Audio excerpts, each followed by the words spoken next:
WhatsApp guys, welcome back once again. So दोस्तों, आज की फिल्म जो एक्सप्लेन करने वाले हैं उसका नाम है बाइसेंट्रल मैन। दोस्तों, ये कहानी 1999 की है जिसमें एक रोबोट के अंदर इंसानी इमोशन आ जाते हैं जो कि उसे काफ़ी अलग तरह का रोबोट बना देते हैं। तो चलिए कहानी की शुरुआत करते हैं। मूवी की शुरुआत में हम मार्टिन फैमिली को देखते हैं जिसमें मिस्टर एंड मिसेस मार्टिन है। उनकी दो बेटियाँ हैं जिनके नाम है अमांडा और ग्रेस। और एक दिन वो अपने घर एक रोबोट मंगवाते हैं जिसे एक्टिवेट करने के बाद रोबोट मार्टिन की फैमिली को 3 लॉज बताता है, जिसमें पहला लॉ होता है कि रोबोट किसी भी इंसान को नुकसान नहीं पहुंचाएगा। दूसरा लॉ होता है कि उन्हें हमेशा इंसानों का कहना मानना होगा, उनके ऑर्डर्स मानने होंगे। और तीसरा लॉ होता है कि रोबोट हमेशा अपना बचाव करेगा, लेकिन 2 लॉज को ध्यान में रखकर, मतलब अपने बचाव के लिए वो किसी भी इंसान को नुकसान नहीं पहुंचाएगा। वेल गाइस, ये रोबोट भी बहुत ही एडवांस होता है। और ये सब देखने के बाद मार्टिन फैमिली को थोड़ा सा शॉक लगता है क्योंकि उन्होंने ऐसा कुछ पहले नहीं देखा था। लेकिन रिचर्ड को इन सब चीज़ों की आदत होती है क्योंकि उसी कंपनी में काम करता है। वेल गाइस, ग्रेस को ये रोबोट काफ़ी पसंद आता है, वो इसका नाम एंड्रयू रखती है। लेकिन अमांडा को ये कुछ खास पसंद नहीं था। और इसके बाद रिचर्ड एंड्रयू को उसका काम समझाता है जो कि फैमिली की मदद करना है। इसी बीच एंड्रयू से कहता है कि अगर वो चाहे तो वो उसकी पर्सनैलिटी चिप ऑन कर सकता है जिससे कि वो और सारे काम कर सकता है। लेकिन रिचर्ड ये करने से मना कर देता है और वहाँ से चला जाता है। अगली सुबह एंड्रयू काम में लग जाता है जो उसे करने को कहा गया है। वो पूरे बेसमेंट को साफ करता है और साथ साथ में वो किचन के कामों को भी पूरा कर देता है। और ये सब करते हुए उसे एक रेडियो मिलता है जो कि काफ़ी पुराना था। एंड्रयू उसे भी ठीक कर देता है और कुछ दिन ऐसे ही बीत जाते हैं। एक दिन जब रात में एंड्रयू ग्रेस के कमरे में पहुंचता है तो ग्रेस उसे गलत ऑर्डर देती है और वो उसे खिड़की से कूदने को कहती है। अब एंड्रयू के रूल के हिसाब से उसे ऑर्डर मानना पड़ता है और वो विंडो से नीचे कूद जाता है। इस बात की खबर जब रिचर्ड को लगती है तो वो अपनी दोनों बेटियों को बहुत सुनाते हैं। उनसे बोलते हैं कि ये चाहे रोबोट ही क्यों ना हो, लेकिन आज से सभी लोग इससे इंसानों जैसा बर्ताव करेंगे क्योंकि ये भी अब हमारी फैमिली का एक हिस्सा है। और अगले दिन फैमिली के सभी लोग एंजॉय करने बीच जाते हैं। जहां अमांडा को एंजॉय करता है देख एंड्रयू उसके पास जाता है। अमांडा उसे एक शीशे का खिलौना देती है जो कि उसके हाथों से छूट के टूट जाता है, जिससे अमांडा बहुत नाराज हो जाती है और इस बात से एंड्रयू को भी काफ़ी बुरा लगता है। अब वापस आने पर वो बेसमेंट में जाता है जहाँ वो पड़े हुए लकड़ी से एक सुंदर सा घोड़े का खिलौना बनाता है जिसे वो अमांडा के बेड पे जाके रख देता है। जब अमांडा इसे देखती है तो वो बहुत ही खुश हो जाती है और यहाँ से उन दोनों की दोस्ती की शुरुआत हो जाती है। अगली मॉर्निंग जब रिचर्ड उस खिलौनों को देखता है तो हैरान हो जाता है। वो अपनी वाइफ से बोलता है कि कितनी अजीब बात है ना, कैसे कोई मशीन अपनी इमेजिनेशन और क्रिएटिविटी से इतनी अच्छी चीज़ें बना सकती है। उसी रात रिचर्ड को बेसमेंट से रेडियो चलने की आवाज़ आती है। जब वो नीचे जाता है तो एंड्रयू एक गाने को एंजॉय कर रहा था। ये देखकर वो काफ़ी हैरान हो जाता है क्योंकि एक रोबोट ऐसा कर रहा है, ऐसा कैसे पॉसिबल हो सकता है, मतलब वो एक गाने को कैसे एंजॉय कर सकता है, उसके अंदर फीलिंग कहाँ से आ सकती है। अब अगले दिन वो उसे लेके इंडियाना रिसर्च सेंटर जाता है जहाँ वो वहाँ के CEO डेनिस को एंड्रयू का बनाया हुआ खिलौना दिखाता है और उसे बताता है कि इसके अंदर इंसानी इमोशन आ गए हैं जैसे कि दोस्ती, प्यार। वो पूछता है कि क्या ये सब इसके अंदर पहले से इंस्टॉल था। डेनिस बोलता है कि नहीं, ऐसा कुछ नहीं है, मे बी एक डिफेक्टिव पीस बन गया हो। और बोलता है कि अगर आप इसे रिप्लेस करना चाहते हैं तो आपको दूसरा रोबोट दे दिया जाएगा। लेकिन रिचर्ड उसे ऐसा करने से मना कर देता है और वहाँ से चला जाता है। घर आने पर वो एंड्रयू के सिस्टम में कुछ और चीज़ों को ऐड करता है जिसमें कि अब वो घर के काम नहीं बल्कि अपनी हॉबीज़ को भी पूरा करेगा। इसके साथ साथ वो अपनी क्रिएटिविटी को भी टाइम देगा जैसे कि वो और अच्छी चीज़ें बना सके। और वो ये भी बोलता है कि उसे वो हर रोज़ इंसानों के जीने के तरीके सिखाएगा। धीरे धीरे समय बीतने लगता है और एंड्रयू अब मार्टिन की फैमिली का एक हिस्सा बन चुका था। वो अपनी क्रिएटिविटी से बहुत सी चीज़ें बनाता है जिसमें ज़्यादातर बड़ी बड़ी गाड़ियाँ होती है। वो अपने पास होने वाली सारी चीज़ों को महसूस करने लग गया था। और एक दिन जब वो रिचर्ड और उसकी वाइफ को एक साथ टाइम स्पेंड करते हुए देखता है तो उसे कुछ समझ नहीं आता ये असल में क्या कर रहे हैं। रात होने पर वो रिचर्ड से इस बारे में पूछता है तो वो उसे इंसान के हार्मोन्स के बारे में बताता है, जिसके बाद वो उसे कुछ और चीज़ों के बारे में पता लगता है। अमांडा दोस्तों, जो कि रिचर्ड की बेटी है, वो उसे पियानो सिखाती है और देखते ही देखते वो बड़ी हो जाती है, सेम जैसे हमारे क्रिश भागते भागते बड़े हो गए थे। और इतने सालों बाद रिचर्ड और उसकी वाइफ अब बूढ़े हो चुके थे, लेकिन एंड्रयू उसी तरह था जैसे उसे लाया गया था। अब आगे मार्टिन की फैमिली डिसाइड करती है कि वो उन सारी गाड़ियों को बेच देगी जिसे एंड्रयू ने बनाया था। लेकिन अमांडा बोलती है कि जो भी पैसे आएंगे इसे वो हम एंड्रयू को दे देंगे क्योंकि उसी ने ये सब बनाया है। लेकिन मार्टिन उसे समझाता है कि हमें एंड्रयू से इतना इमोशनली अटैच नहीं होना चाहिए क्योंकि वो बस एक रोबोट है और आखिर में वो सिर्फ एक मशीन है। लेकिन अमांडा उसे एक मशीन नहीं मानती क्योंकि वो इतने समय से उसके साथ है। अब अमांडा की जिद के आगे उसके डैड हार जाते हैं और कुछ दिन बाद वो उन गाड़ियों को बेच देते हैं। अपने लॉयर से कह के वो एंड्रयू का एक बैंक अकाउंट खुलवाते हैं और उन पैसों को उसी में जमा करवा देते हैं। अब अमांडा की दोस्तों शादी फ्रैंक नाम के लड़के से होने वाली थी और इस बात की न्यूज़ को एंड्रयू को दे दी जाती है, जो कि बेसमेंट में काम कर रहा होता है। अमांडा अचानक से उसके पास आती है, जिसके चक्कर में एंड्रयू की उंगली कट जाती है और अमांडा को लगने लगा था कि वो कहीं ना कहीं एंड्रयू को चाहने लगी है, लेकिन वो ये भी जानती थी कि एंड्रयू को इस बात का ज़रा भी अंदाज़ा नहीं है क्योंकि वो एक रोबोट है। अब जाते जाते अमांडा उसे बोलती है कि तुम मेरी शादी में सूट पहनकर ज़रूर आना, मुझे अच्छा लगेगा। अगले दिन रिचर्ड एंड्रयू को लेकर डेनिस के पास जाता है उसकी उंगली ठीक करवाने के लिए, और साथ साथ में वो उसे ये भी बोलता है कि अगर तुम्हें इसकी किसी भी सिस्टम में कोई भी छेड़खानी की तो एक अलार्म बजेगा जिससे पुलिस को खबर लग जाएगी। दोस्तों वो नहीं चाहता था कि इसमें कोई छेड़खानी हो, कोई बदलाव हो। इसी बीच एंड्रयू बोलता है कि क्या वो उसके फेस का एक्सप्रेशन को भी चेंज कर सकते हैं, तो सीईओ बोलता है हाँ ऐसा पॉसिबल है, लेकिन इसमें बहुत सारे पैसे लगेंगे। तो रिचर्ड ने जो एंड्रयू की बनाई हुई गाड़ियाँ बेची थी उसे जो पैसे मिले थे वो उसे दे देता है और उसका फेस एक्सप्रेशन को अपग्रेड करने के लिए हाँ बोल देता है। अब सीन शिफ्ट होता है और हम देखते हैं कि आज अमांडा की शादी है और वहाँ एंड्रयू भी मौजूद होता है। अब उसका फेस एक्सप्रेशन भी चेंज हो चुका है, वो रो सकता है, हंस सकता है, जो भी एक्सप्रेशन होंगे वो उसके फेस पर दिखने लगेगा।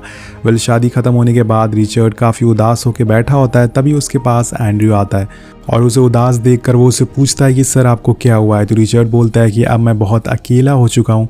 तभी एंड्रयू उसकी शादी की वीडियो दिखाता है और उसे कहता है कि सर मैं आपके साथ हमेशा रहूँगा चाहे कुछ भी हो जाए। और ऐसे ही देखते देखते पूरे 12 साल बीत जाते हैं। अमांडा का अब एक लॉयड नाम का बेटा था, लेकिन वो एंड्रयू को कुछ खास पसंद नहीं करता था। एक दिन जब एंड्रयू अमांडा के साथ होता है तो वो बोलता है कि उसे अब फ्रीडम चाहिए, वो डेली ऑर्डर फॉलो करते करते थक गया है, उसे भी बाकी लोगों की तरह आज़ादी चाहिए। अमांडा बोलती है कि तुम्हें कोई ऑर्डर नहीं दे रहा है, लेकिन एंड्रयू कहता है कि ऑर्डर नहीं तो सभी लोग मुझसे रिक्वेस्ट करते हैं कि मेरा ये काम कर दो, मेरा वो काम कर दो।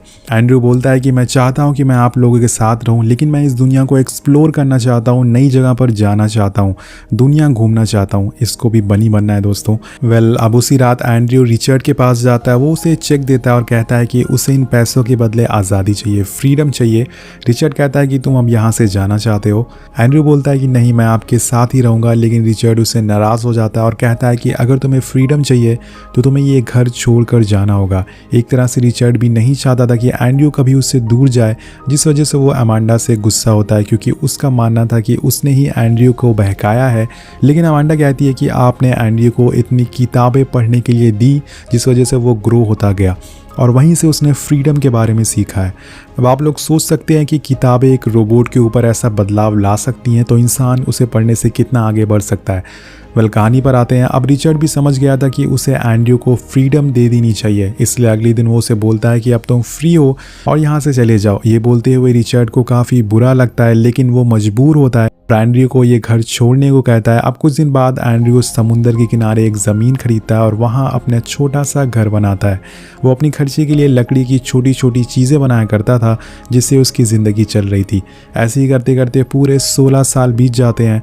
एक दिन उसके घर अमांडा आती है, जो कि अब बूढ़ी हो चुकी है। वो उसे बताती है कि रिचर्ड की तबीयत बहुत ही ख़राब है और वो तुमसे मिलना चाहते हैं। जब एंड्रयू वहाँ पहुँचता है तो रिचर्ड का आखिरी समय चल रहा था। रिचर्ड उसका हाथ पकड़ता है और उसे बोलता है कि तुमने जो मुझसे सालों पहले फ्रीडम मांगी थी वो बहुत ही अच्छा फैसला था, और आज तक तुमने जो भी हमारी मदद करी है उसके लिए शुक्रिया। ये बोलते ही रिचर्ड की मौत हो जाती है और ये देखकर एंड्रयू सोच में पड़ जाता है, क्योंकि उसके चाहने वाले अब धीरे धीरे बूढ़े होते जा रहे थे और उनकी मौत होती जा रही थी, और वो इस तरह से अकेले नहीं रहना चाहता था। उसे भी अपनी तरह एक रोबोट चाहिए जिसके लिए एक दूसरे देश जाना होगा।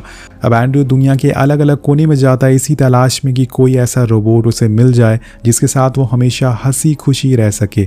इसी तलाश में उसे पता चलता है कि सैन फ्रांसिस्को में एक लोकल आदमी है जो इसी तरह की रोबोट बनाता है, और एक दिन वो सैन फ्रांसिस्को पहुंचता है जहां उसे एक फीमेल रोबोट दिखती है जो बहुत ही एक्टिव होती है। वो डांस भी करती थी। पीछे करते करते वो एक वेयर हाउस में पहुंचता है और वो वहां के ओनर रोबोट से मिलता है, जो उसे बताता है कि उसके डैड पहले इंडियाना रोबोटिक कंपनी में काम करते थे और अपने डैड से ही उसने ये रोबोट को अपग्रेड करना सीखा है।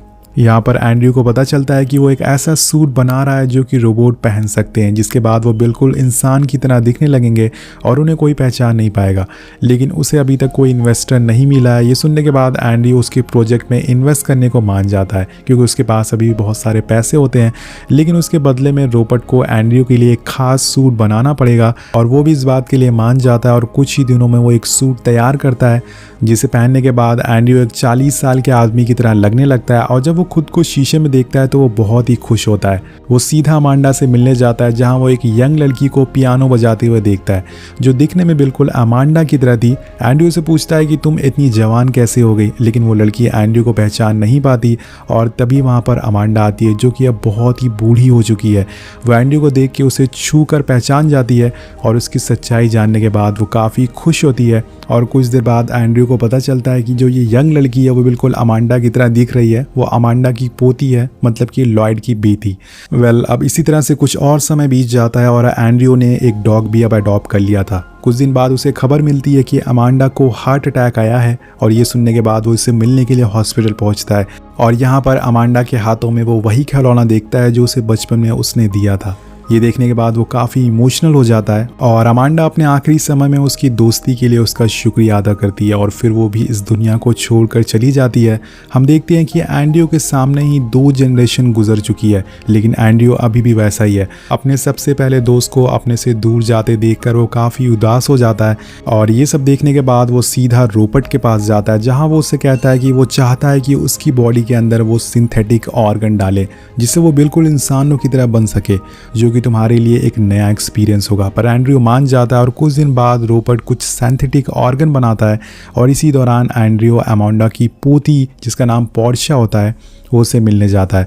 वो लोग एक दूसरे को काफ़ी समय देते हैं, और धीरे धीरे दोनों एक दूसरे को पसंद करने लगते हैं। और एक पार्टी के बाद वो दोनों इंटीमेट होने वाले थे, लेकिन अगले दिन पोर्शिया उसे बोलती है कि वो एक रोबोट से प्यार नहीं कर सकती।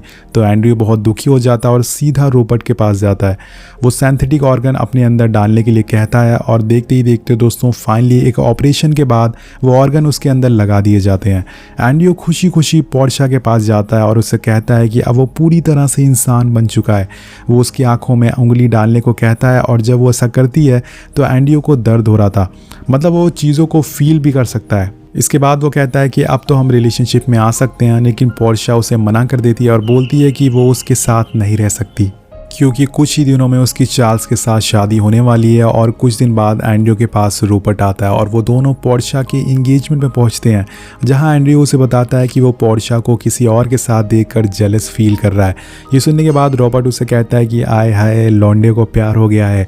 लेकिन अब क्या कर सकते हैं दोस्तों, वो दोनों उदास होकर घर वापस आ जाते हैं, और वहाँ रोबोट उसे बताता है कि अब वो एक नया मॉडिफिकेशन लाने वाला है, जिससे एंड्रयू चीज़ों को टेस्ट भी कर सकता है और उसे खा भी सकता है, और साथ साथ में वो कंप्लीट मैन भी बन जाएगा। मतलब कि अब छोटा एंड्रयू भी आने वाला है। और कुछ दिन बाद एंड्रयू दोबारा से पोर्शिया के पास जाता है। वो उसे प्रपोज करता है, लेकिन एक बार फिर से वो उसे मना कर देती है। पर एंड्रयू उसे एक बार किस करने को कहता है, और फिर दोनों किस करते हैं, जिससे प्रूव हो जाता है कि पोर्शिया भी एंड्रयू से प्यार करने लगी थी। लेकिन पोर्शिया बोलती है कि उन्हें समाज में कोई एक्सेप्ट नहीं करेगा, और ये सच को बदलने के लिए एंड्रयू कोर्ट में एक केस फाइल करता है, जिसमें वो चाहता है कि उसे एक ह्यूमन बीइंग की तरह ट्रीट किया जाए। लेकिन फिर भी दोस्तों एंड्रयू एक केस हार जाता है, क्योंकि वो सब कुछ तो कर सकता है पर एक चीज़ नहीं कर सकता है, वो है समय के साथ चलना। यानी कि इंसान जिस तरह से जवान होते हैं और फिर बूढ़े होकर मर जाते हैं, वो ऐसा नहीं कर सकता। और केस हारने के बाद वो बिल्कुल उदास हो जाता है, और इसी तरह से कुछ और साल बीत जाते हैं। अब पोर्शिया भी दोस्तों बूढ़ी हो चुकी थी, और एक रात जब वो दोनों बात कर रहे होते हैं तो पोर्शिया कहती है कि वो बूढ़ी हो चुकी है, लेकिन वो अभी भी वैसा ही है। तभी एंड्रयू बोलता है कि ऐसा तुम्हारे साथ भी हो सकता है, तुम भी हमेशा के लिए जी सकती हो। लेकिन ये सुनने के बाद वो बहुत ही गुस्से में आ जाती है और बोलती है कि ऐसा नहीं हो सकता है। इंसान को कभी ना कभी मरना पड़ता है, और यही कुदरत का कानून है। इंसान को एक समय के लिए बनाया गया है, और यही सही है, जिससे कि वो हर समय का मज़ा ले सके। तुम्हारे लिए समय का कोई मतलब नहीं है, लेकिन इंसान के लिए समय बहुत ही कीमती है, बहुत ही मायने रखता है। जिसके बाद एंड्रयू के दिमाग में रिचर्ड की कही हुई बात याद आती है, जिसमें उसने कहा था कि इंसानों के लिए टाइम कम है, लेकिन तुम्हारे लिए टाइम एंडलेस है, तुम्हारे लिए टाइम का कोई मतलब नहीं है। और एंड्रयू नहीं चाहता कि वो अनंत काल तक जिए, वो नहीं चाहता कि पोर्शिया के जाने के बाद वो अकेला हो जाए दोबारा से। इसके लिए वो रोबोट के पास पास जाता है जो कि अब बिलियनर बन चुका है। उसकी रोबोटिक कंपनी अब बहुत ही बड़ी हो चुकी है। एंड्रयू उससे कहता है कि वो हमेशा के लिए नहीं जीना चाहता, वो भी इंसानों की तरह एक दिन मरना चाहता है। तो रोबोट उसे बताता है कि उसकी बॉडी के अंदर जब सिंथेटिक ऑर्गन डाले गए थे तो उसके साथ उसे चलाने के लिए एक लिक्विड भी डाला गया था, और जिसकी जगह पे हम अब खून डाल देंगे जिससे कि वो पूरी तरह से इंसान बच जाएगा। लेकिन वो उसे एक और बात बताता है कि 30 से 40 साल बाद ये खून धीरे धीरे ख़त्म होने लगेगा, जिससे वो बूढ़ा हो जाएगा और एक दिन मर जाएगा। और एंड्रयू इस सच को एक्सेप्ट कर लेता है और उसके अंदर अब खून डाल दिया जाता है। और देखते ही देखते अब कई और साल बीत जाते हैं और अब एंड्रयू एक बार फिर से कोर्ट के सामने आता है, लेकिन इस बारी वो बूढ़ा हो चुका है और उसे जीते जीते 200 साल बीत गए हैं। अब जाके वो बूढ़ा हुआ है और वो कोर्ट को बताता है कि वो हमेशा से इंसानों की तरह जीना और मरना चाहता था। और अब कोर्ट फैसला सुनाने के लिए उससे थोड़ा समय मांगती है। इसके कुछ समय बाद हम एंड्रयू और पोर्शिया को देखते हैं जो कि एक साथ लाइफ सपोर्ट पर होते हैं।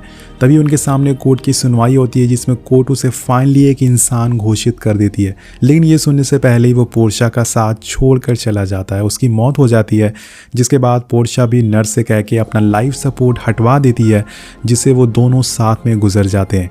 और यहाँ पर एक खूबसूरत कहानी का अंत हो जाता है। दोस्तों, सही कहा गया है कि इंसानों को एक लिमिट समय इसलिए दिया गया है ताकि वो हर चीज़ का मज़ा ले सकें।